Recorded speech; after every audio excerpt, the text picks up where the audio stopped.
Você é esquerdista! Você é comunista. Ah, se você é esquerdista, você é comunista. Você é feminista, você é abortista.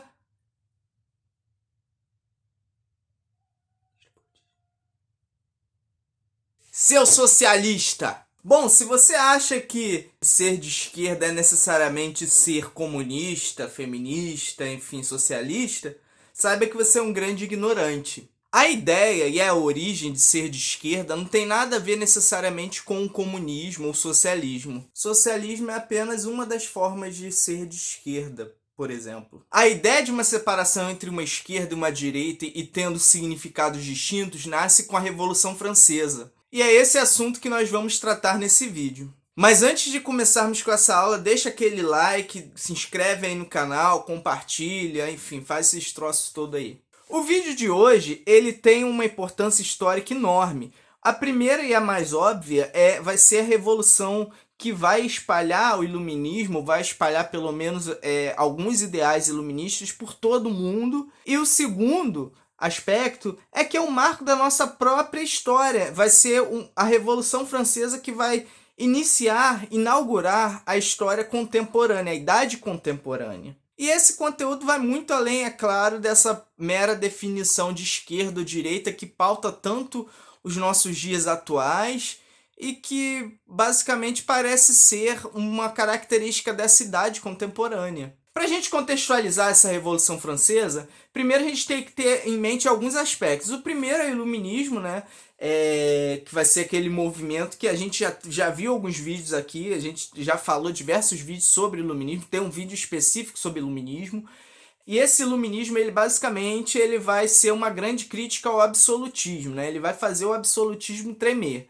E a Revolução Francesa é isso levado além. Além do iluminismo, a gente tem que levar em consideração dois eventos históricos. O primeiro vai ser a Guerra dos Sete Anos, que vai ser um evento, uma guerra de proporções mundiais, né, envolvendo várias potências europeias, tendo repercussão em vários continentes. Essa guerra, a França vai perder para a Inglaterra, e com isso o Estado francês vai ter muitas dívidas. Essa crise financeira vai se arrastar até o momento ali que vai ter a Revolução Americana, né, a independência das 13 colônias, que a França, para se vingar, digamos assim, da Guerra dos Sete Anos, ela vai apoiar os colonos americanos contra os ingleses, que são o inimigo clássico, histórico dos franceses. Então aqui nós já temos aqui um contexto filosófico, ideal, e temos um contexto material, econômico.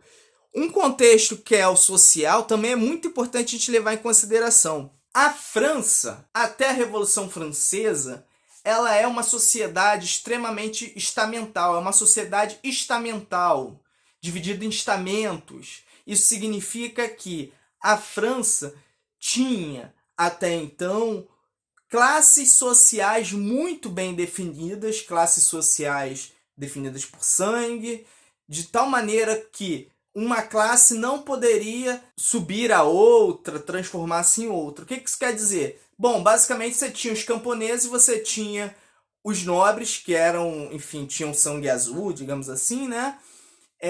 E além disso você tinha também uma outra classe que aí não está relacionada necessariamente ao nascimento, mas que é a classe religiosa, a classe da igreja, né? Os clérigos, que é o clero, no caso. E basicamente nessa sociedade estamental você tem o seguinte: as classes baixas, os camponeses, a população em geral, a pequena burguesia, por assim dizer, ela vai ter que pagar enormes impostos para os de cima se manter, para a nobreza. A nobreza vai ter direitos de nascença, direitos a receber impostos, direito a receber a obediência dos camponeses.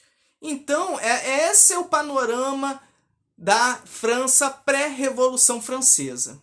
Dito isso, o Luís XVI, que dizem ser um déspota esclarecido, ele estava herdando a França falida. E ele tinha acabado de entrar ali na guerra, né, aquela guerra já citada da independência americana.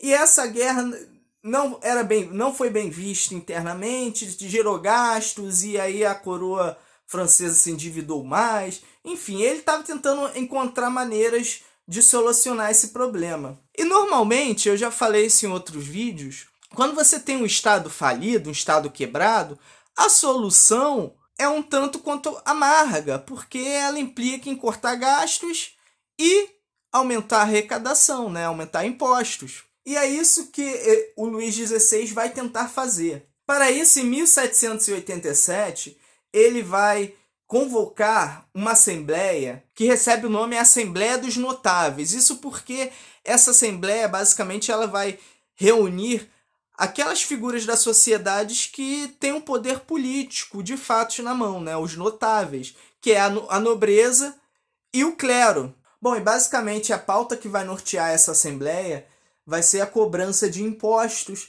para essas duas classes que até então eram isentas de impostos e elas recebiam impostos. Então, bom, se você chama as pessoas que não pagam imposto para perguntar se ela quer pagar imposto, eu acho que ela vai dizer que não. Bom, e esse resultado é um tanto quanto óbvio, né? Tendo em vista que é lógico que ninguém vai querer decidir algo que vai prejudicar a si mesmo. E com a história não funciona diferente disso, né? São pessoas, no passado também eram pessoas. E, enfim, as pessoas têm normalmente essa característica. Com isso, o rei Luís XVI ele vai tentar uma outra cartada, né? Tendo em vista que só chamar os nobres e o clero para conversar não deu certo. E aí, em 1788, ele vai chamar a Assembleia dos Estados Gerais. Ele vai ser recomendado pelo economista dele, se eu não me engano, a convocar essa Assembleia que ela nunca tinha sido convocada desde 1600 e tanto, 1605, não sei, não me lembro. Mas essa assembleia basicamente era uma assembleia que reuniria os 3 estados. E aí esses estados, o primeiro estado é a nobreza, a primeira classe social, no caso, a nobreza. O segundo é o clero, a igreja. E o terceiro estado é o povo. E aí esse povo vai ser um grande saco de gatos, porque ele vai conter desde o camponês faminto até o burguês rico, que fez fortuna, mas ele não chega a ser nobre, ele não tem o sangue azul, ele só é um cara muito rico, que veio, digamos assim, das classes mais baixas, ficou muito rico através do comércio. É muito importante a gente notar que até pelo menos esse marco aí da Revolução Francesa, a burguesia, que tinha dinheiro, ela ainda não tinha um poder político, porque esse poder político estava relacionado a nascimento, não estava relacionado à riqueza. A Revolução Francesa ela é uma revolução burguesa. Ela vai ser uma revolução que vai tirar esse condicionante, que era o condicionante de nascimento, para um condicionante de riqueza. Condicionante esse de poder, né? É uma condição para você ter poder. Então ela tem essa Revolução Francesa, ela é esse marco na nossa contemporaneidade também por isso, porque ela vai tirar esse paradigma de nobreza para um paradigma de riqueza burguesa. Bom, e nessa assembleia, basicamente, o povo, enfim, não vai fazer muita diferença. Afinal, cada estado desses iria ter um voto, teve um voto nessa assembleia. E aí você teve 2 classes privilegiadas, que era a nobreza e o clero, e o povo. Cada um tinha um voto. Então você consegue perceber que só tinham 3 votos aí em jogo. O povo tinha um interesse de que a nobreza e o clero aderissem a esses impostos, e o clero e a nobreza não tinham esse interesse. Mas aí vale um cuidado histórico muito importante. Apesar da gente ter com muita clareza essa divisão em 3 poderes, não necessariamente era algo dado, era algo óbvio. Você tinha, por exemplo, nobres que eram mais esclarecidos, que eram adeptos das ideias iluministas, enfim, que eles até concordavam. Assim como, por outro lado, também tinha o contrário. Tinha burgueses que eram podres de ricos e se achavam nobres superiores, e eles não queriam ceder nada ao povo mais baixo. Então você consegue perceber que até mesmo essa divisão em 3 estados tem as suas nuances. Por exemplo, você vai ter um padre, Emmanuel Sieyès, algo assim, eu não sei falar esse sobrenome francês, vai aparecer aqui. De qualquer forma, esse padre, membro do clero, ele vai trazer uma frase que vai muito bem representar a insatisfação desse terceiro estado, que não era o estado que ele pertencia, por exemplo. E esse manifesto vai ser muito importante, vai sintetizar o pensamento ali, aquela insatisfação daquele momento. E ele vai fazer a seguinte pergunta: o que é esse terceiro estado? E ele vai responder tudo. E aí ele vai trazer uma outra pergunta: o que tem sido esse estado até então na ordem política?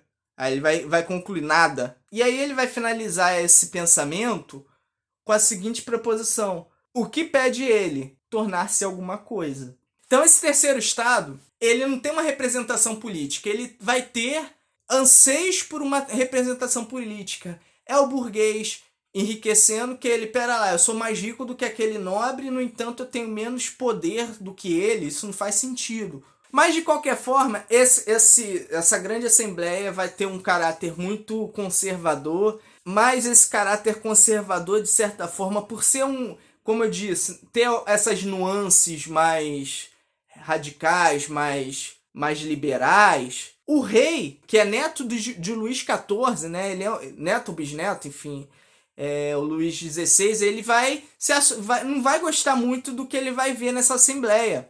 E aí ele vai dissolver essa assembleia. E é aí que a Revolução Francesa começa a se formar. Essa assembleia estava acontecendo ali dentro da corte francesa, dentro do palácio do rei, praticamente. E essa galera que foi convocada, ela veio de todos os cantos do país. E o terceiro estado vai se negar a retornar. Eles vão tomar a quadra de Pela, enfim, o lugar lá do palácio, que era quadra de Pela, jogo de Pela. É daí que vem aquele termo pela-saco? Não, mentira, não é daí não. Mas poderia ser, né? E aí eles vão fazer o juramento, que ficou conhecido como o juramento do jogo de Pela. É um marco histórico do início dessa Revolução Francesa. E que basicamente nesse juramento eles vão dizer o seguinte: nós nos negamos a sair daqui sem que tenha uma Constituição, sem que a gente tenha os nossos direitos garantidos. E aí, paralela a tudo isso, nós vamos ter a população entrando, digamos assim, em ação diretamente, né? Porque você tinha antes os representantes lá naquela assembleia, eles ficaram lá fazendo juramento e tal, e nisso você vai ter a população, o povão, agindo diretamente, que vai ser as revoltas estourando por toda a França dos sans-culottes, que literalmente quer dizer sem calças. É porque o culotte era uma calça típica da nobreza ou de quem tinha muito dinheiro, era uma calça muito refinada, e o sans-culotte é aqueles que não tinham acesso a essa calça. Então, veja só, essa sociedade estamental, ela era perceptível a sua desigualdade no visual, na moda. Então, os sans-culottes, eles não tinham acesso àquela roupa da nobreza. E basicamente esses sans-culottes, eles vão estar se rebelando todo o país, vão estar quebrando tudo, vão estar matando nobre, vão estar fazendo escarcéu, porque eles também estão revoltados com essa situação ali, o país em crise, e a nobreza não quer abrir mão dos privilégios, e eles vão tocar um terror e tal. E um dos marcos dessa revolta vai ser a queda da Bastilha, que é um marco dentro da história francesa primordial. A queda da Bastilha até hoje é um símbolo francês. O local lá da Bastilha foi derrubado, enfim, construíram lá um monumento. Acho que o Louvre fica lá, ou é outro, enfim, outro monumento muito importante. Que essa Bastilha, ela era uma prisão real, uma prisão da monarquia francesa, que eles usavam para prender aqueles desafetos deles. Essa prisão nesse momento estava meio caidinha, não estava muito sendo utilizada, mas de qualquer forma, a partir do momento que os sans-culottes eles tomam essa Bastilha, eles, enfim, invadem, é um marco simbólico que essa monarquia francesa estava ruindo e o povo estava tomando, digamos assim, as rédeas. Bom, vendo essa revolta toda acontecendo, o rei ficou acuado, né? E aí ele vai chamar uma assembleia constituinte, chamando os 3 estados, e vão fazer uma assembleia para, como o nome diz, uma assembleia constituinte para criar uma constituição. A França, então, de um estado absolutista, estava prestes a se tornar um estado constitucional, ter uma monarquia constitucional, ou seja, um rei abaixo da Constituição, o rei seguindo a Constituição. Isso não vai agradar muito bem o rei, né? Enfim, mas ele tá tentando ali se manter no poder, e aí ele vai começar a conspirar com outros países, outras monarquias absolutistas, para tentar se manter no poder. Ao mesmo tempo em que ele vai jogar esse jogo, né, dessa Assembleia Constituinte, é claro. E aí, meus amigos, é onde a gente vai ter, nessa Assembleia Constituinte, a definição, digamos assim, o surgimento dessa ideia de ser de esquerda e ser de direita. Porque, basicamente, no centro dessa Assembleia Constituinte, quem vai ficar é a figura do rei, ou seja, digamos assim, a figura máxima da França. Na direita, quer dizer, na minha direita, não sei se aqui no vídeo vai ser a direita de vocês, mas enfim.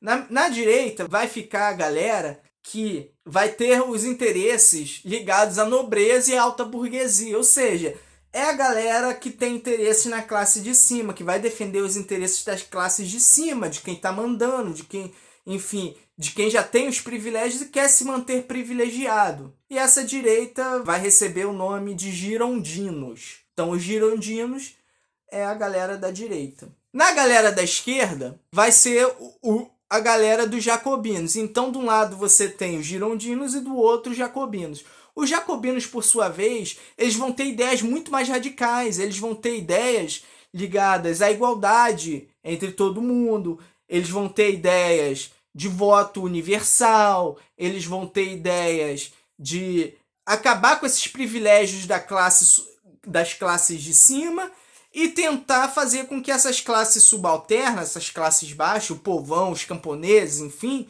essa galera fosse menos oprimida.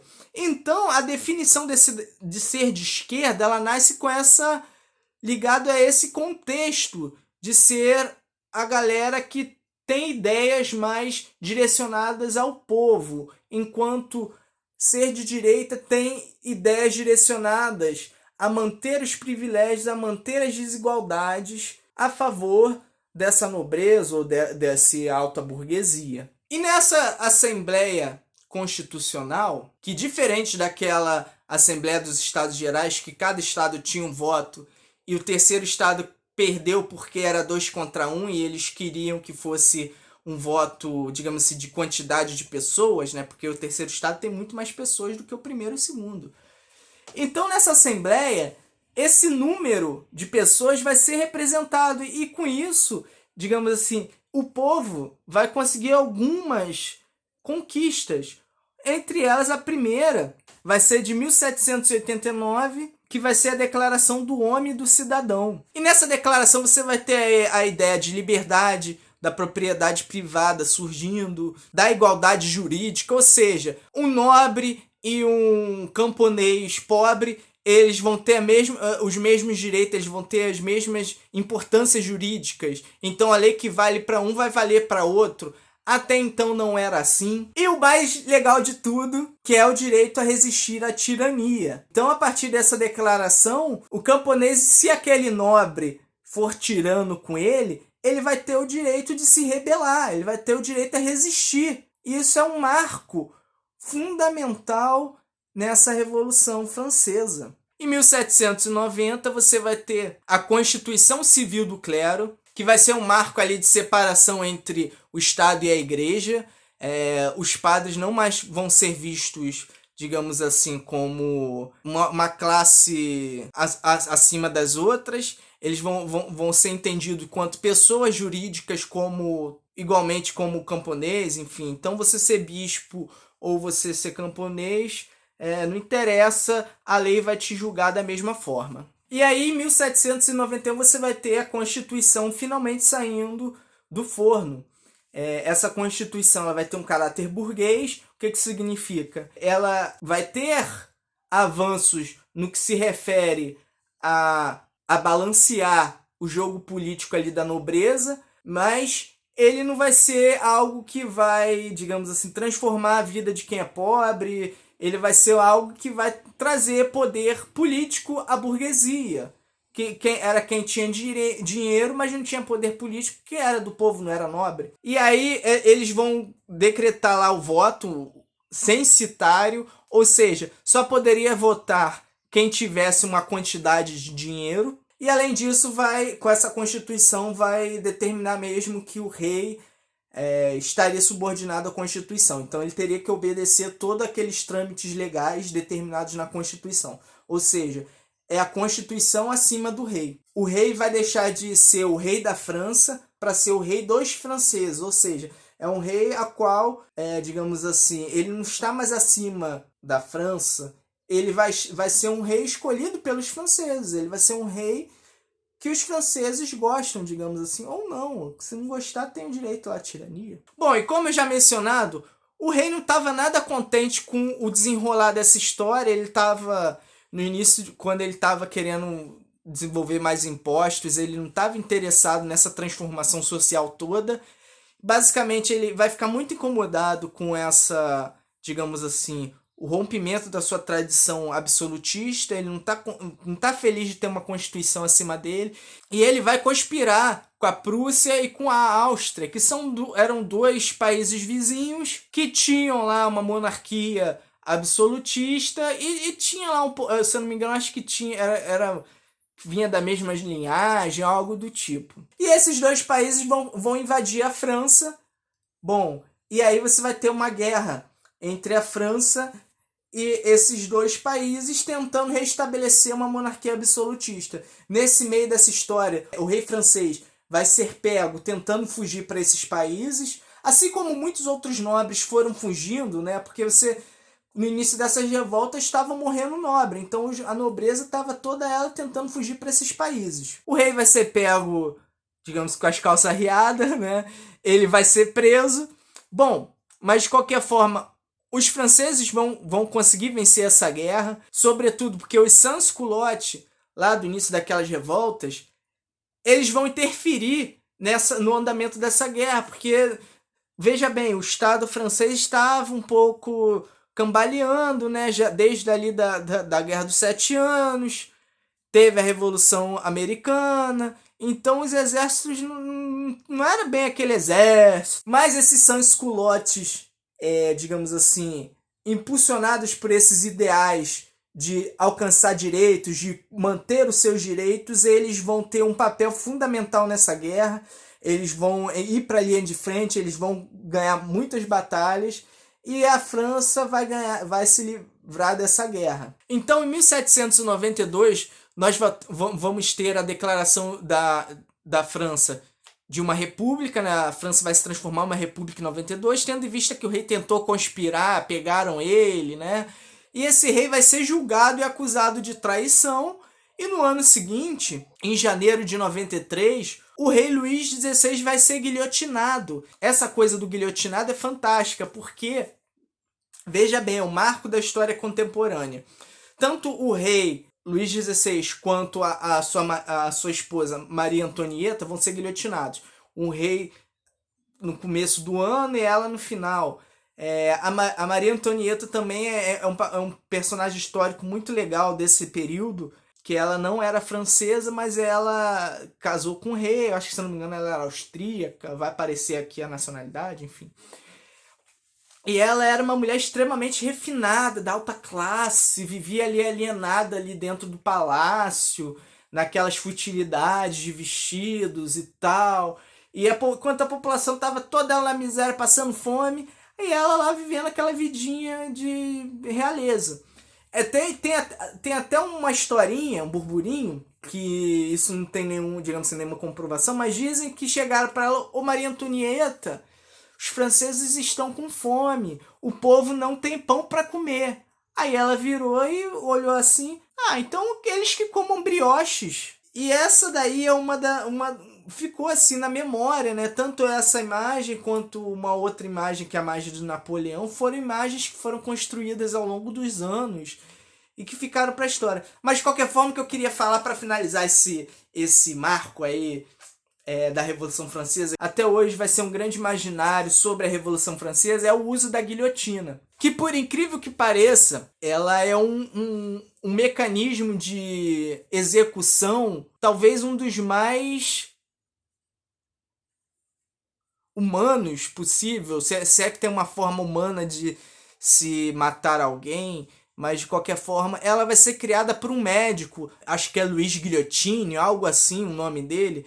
Esse médico ele vai criar uma forma de execução pensando em amenizar ao máximo possível o sofrimento humano, a dor humana. Então ele calculou que colocando uma lâmina nesse formato diagonal, ele seria muito mais eficiente na execução das pessoas, porque até então as pessoas eram executadas enforcadas, e ser enforcado traz muito sofrimento àquela pessoa que está sendo enforcada. Ou então aquelas execuções da Idade Média, de cortar a cabeça, às vezes o machado do cara que está cortando não está muito amolado, ou então o cara usa pouca força, aí fica aquela cabeça pendurada e a pessoa lá sofrendo, enfim, às vezes é mais de um golpe. Então ele calculou que botando uma lâmina nesse formato em diagonal, alta, e essa lâmina iria cair sobre aquela cabeça, pelo peso da gravidade, pelo formato da lâmina, independente se ela tiver muito amolada ou pouca, a cabeça seria decepada imediatamente. Então isso amenizaria ao máximo, até então, o sofrimento daquela vida humana, né? Daquela pessoa. Então isso é uma curiosidade que eu acho muito engraçada, né? Assim, você ter essa preocupação com o sofrimento humano, até mesmo numa execução. Isso é uma das características também dessa vida contemporânea, né? Essa ideia do sofrimento humano, né? Poupar o sofrimento humano, isso daí também vai surgir aí nesse contexto, vai começar a surgir nesse contexto essa ideia. Sobre a Revolução Francesa, no próximo vídeo, que eu devo soltar daqui a alguns dias, eu vou continuar a partir desse momento em que o rei foi decapitado e vou começar a falar sobre os jacobinos no poder. Porque, veja bem, o rei foi executado não com os jacobinos no poder, mas sim os girondinos, a alta classe, digamos assim, a alta burguesia, né? Viram lá que o rei tinha fugido, que essa alta burguesia também estava interessada em ter direitos políticos, né? Então ela também estava interessada em acabar com o absolutismo e acabar, sobretudo, com privilégios de alguma alta nobreza, né? Ou pelo menos ascender a essa alta nobreza. Então, eram os girondinos que estavam no poder. Então, no próximo vídeo, falaremos da parte dos jacobinos no poder até o Napoleão, enfim, o desenrolar dessa história toda. Bom, é isso, gente. Se vocês gostaram do vídeo, não se esqueça de dar um like, comentar, curtir, compartilhar, blá blá blá, sininho. E até a próxima aí, galera. Tchau, tchau.